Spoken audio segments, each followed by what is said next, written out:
Hello. So you're relocating. How exciting for you. Don't make the mistake of shedding your entire wardrobe because you'll get to the other end and wish you hadn't. Remember, the clothes that you are wearing in Nairobi are the same clothes that people wear out there. It's just the difference between seasons and non-seasons. That's it. And also, people out there live a much more budgetary oriented lifestyle than we do in Nairobi, and you'll realize that once you've settled down. So if your wardrobe, or if much of what's in your wardrobe you wouldn't have decluttered for the next 2 or 3 years, take it. It'll serve you well.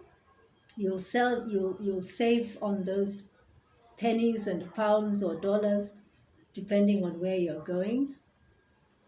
And you'll just top up your wardrobe normally, as is required, having gotten used to the currency of the country and value shopping. Don't be deceived. People out there thrift just like people in Nairobi do. The difference is, though, that they have a lot of value shopping stores, which we don't have in Kenya. But otherwise, don't fling out everything and go with an empty suitcase, knowing that you're going to go on a wild shopping spree, only to get there and find that you're upsetting somebody's budget, and there you start on a tense note. Just take much of your usable stuff, your wearable stuff that you would not have thrown out shortly, and that includes footwear, by the way, and just go and slide into the new lifestyle. Give yourself time to get used to the currency, especially. I'm sure there will be people in your new community who will be very willing to go value shopping with you, show you around, and you can see what there is. But you'll realize very soon that actually not many people care about how you look as long as you're clean and tidy. You already know what it is to be appropriately clothed, office wear versus casual versus formal or party. So just take yourself and your suitcases and move into your new life, knowing that the only difference is geography. I'm sure your partner will appreciate the fact that you didn't assume that they had the central bank in their wallet. Much as they want to treat you and make you comfortable, they've already spent a lot of time creating a home for you. You're the missing link, so do your part. So young ladies who are going to join their long-distance relationship hubbies, especially young ladies who are Christians, I would advise you to be of the mindset of the woman in Proverbs 31. Resourceful, mindful, and considerate.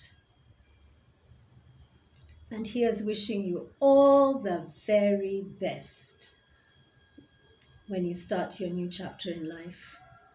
More immediately, if you're arriving in a country where there's cold weather, go clad appropriately. Don't arrive and give you a body shock and then you get flu and get sick for the next 3 weeks.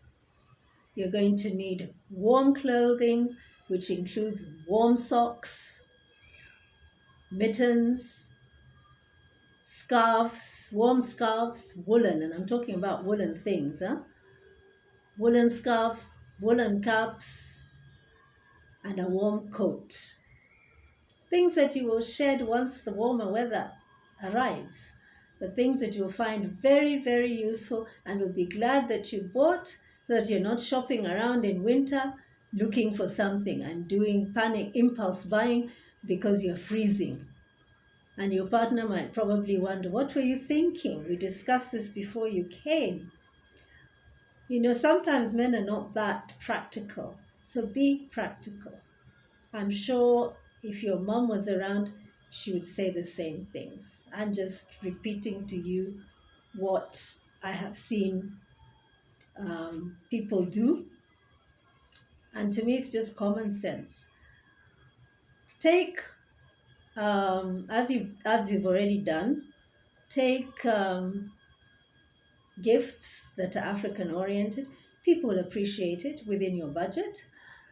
And then for yourself, include several pieces of Afro wear, ready-made. That'll keep you unique, and you'll be so glad that you did it.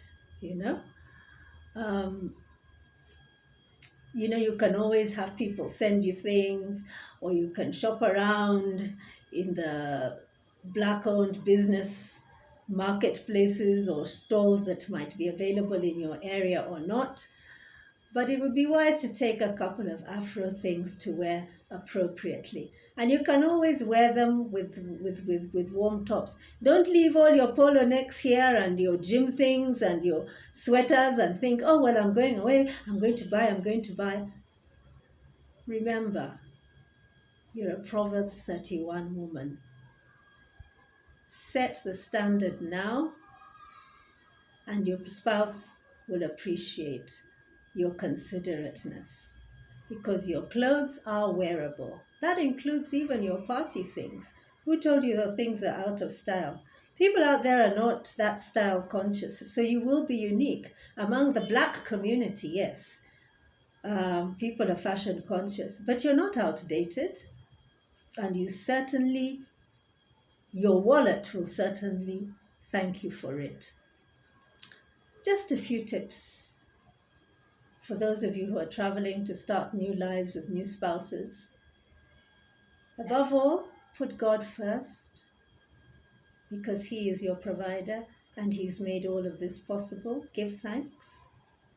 Be happy and lead a Christ-centered life, and you and your new hubby will definitely climb to greater heights.